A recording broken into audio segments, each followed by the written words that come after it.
Everyone, today we're here with Juliette Gust, founder and president of Ethics Suite. Juliette is the former director of fraud investigations for Global Lodging Company with over 180,000 employees and more than 100 countries. She's a provider of My Ethics Suite, an anonymous employee reporting and incident tracking platform. And Juliette has personally conducted or led close to 2,000 investigations spanning 75 countries and has advised on more than 10,000 employee ethics line reports. Juliette is a great friend of Hospitality Lawyer, and we love having her present at our conferences. Today, she is going to be talking to you about restaurant theft, the influence of peers. Thank you so much, Taylor. It's really great to be back with the Hospitality Law Conference this year. I was unable to make the April conference, so I'm happy that I can be back here now. And I know that a lot of the topics we'll be covering, and of course all of the news today is focused around the pandemic and other issues that have affected the hospitality industry between closings and loss of revenues and issues with employees. But one of the things that I think we can't lose sight of is that for current operations, it's more important than ever to make sure that theft is kept to a minimum. As we were saying, revenue is at an all-time low for some operators, and so every penny really counts. And some of the money that is lost to fraud could be spent on, marketing or new hires or things like that. And so to talk about this today, I wanted to focus on two different studies that I thought had some really eye-opening results. And one is called The Influence of Peers in Worker Misconduct, and it's evidence from restaurant theft. It was a really wide-ranging study, and I'll discuss some of the details in a minute. But the second is from the Association of Certified Fraud Examiners, which conducts an annual survey of fraud examiners and forensic accountants and others who work in the fraud space to discuss what happened in the prior year in terms of the specific industries, the specific people, losses, and things like that. We can move on. The OLL Study, as I mentioned, was wide-ranging. It was more than 80,000 servers transactions were studied at 1,049 restaurants from 34 different chains. And this spanned 46 different states over a period of 7 years. So there were hundreds of thousands of transactions that were reviewed for the purposes of this study. We can go ahead. Now, what they learned was that restaurant employees that engaged in illegal conduct really influence others to participate in similar conduct.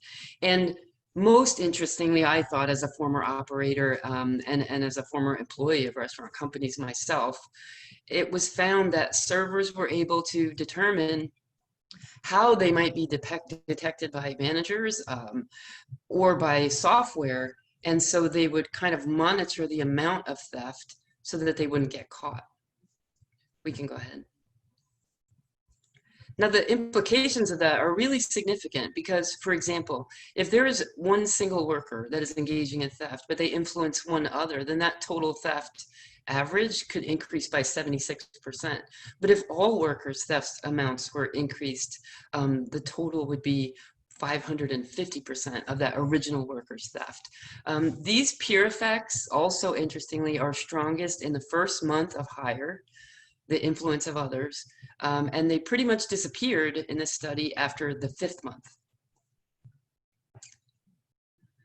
So what did this study find in terms of how management responded to theft? And this is where, as I mentioned, software is an excellent tool, but it has to be monitored. And unfortunately, we all know restaurant managers are really very busy. They have 500 different things they need to do in a different day. And so there was really only intervention when theft reduction software noted that the theft was repeated and substantial.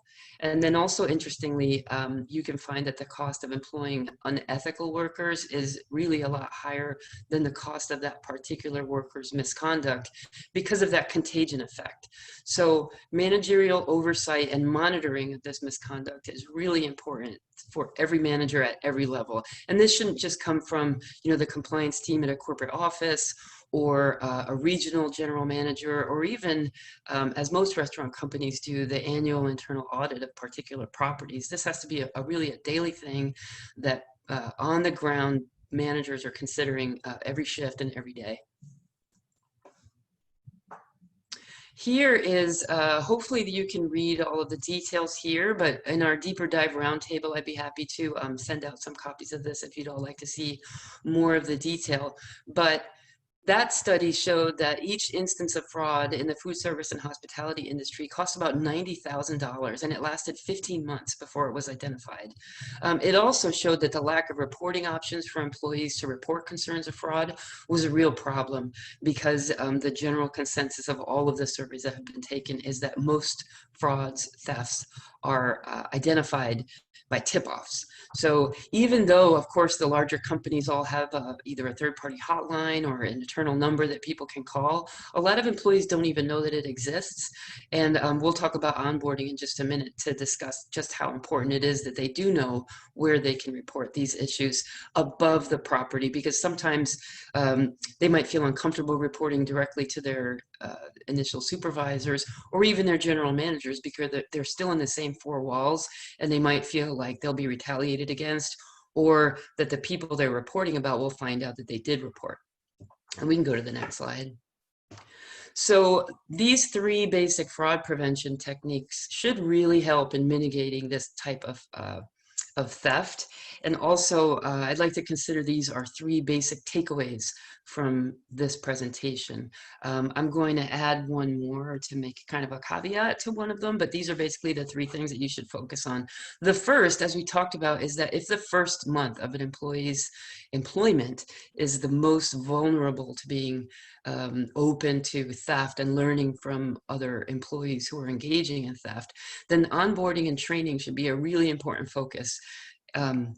I've talked to a lot of restaurant companies, and I know that everyone has a paper code of conduct, but who gives that training? Who's really responsible for showing it? And most of the employees I talk to either don't know, weren't shown, or don't remember where the code of conduct shows that they can report wrongdoing. They just think, well, I'm supposed to report to my supervisor, and I don't really want to.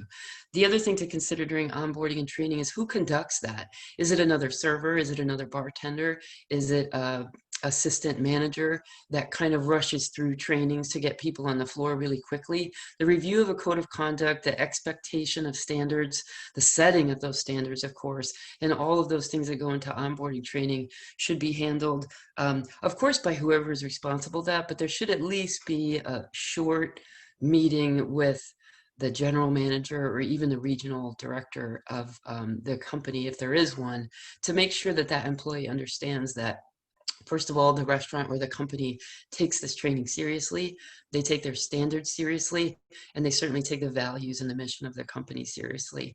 And then, of course, we talked about making sure that each employee has a variety of options for reporting. They may want to report to their supervisor directly, but if they don't, is there someone in HR that they can call? Is there office of the general counsel or some sort of corporate human resources that they can call? And more importantly, is there an anonymous reporting mechanism where they can report wrongdoing that they see if they feel like it without naming themselves?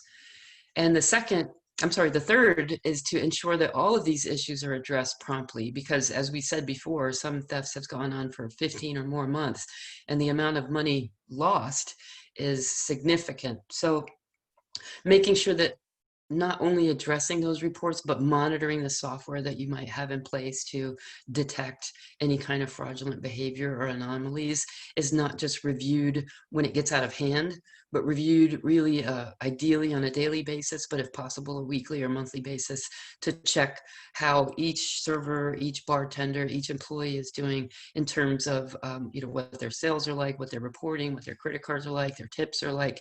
Are they all in line with what they should be? Are there any strange activities going on that should be reviewed?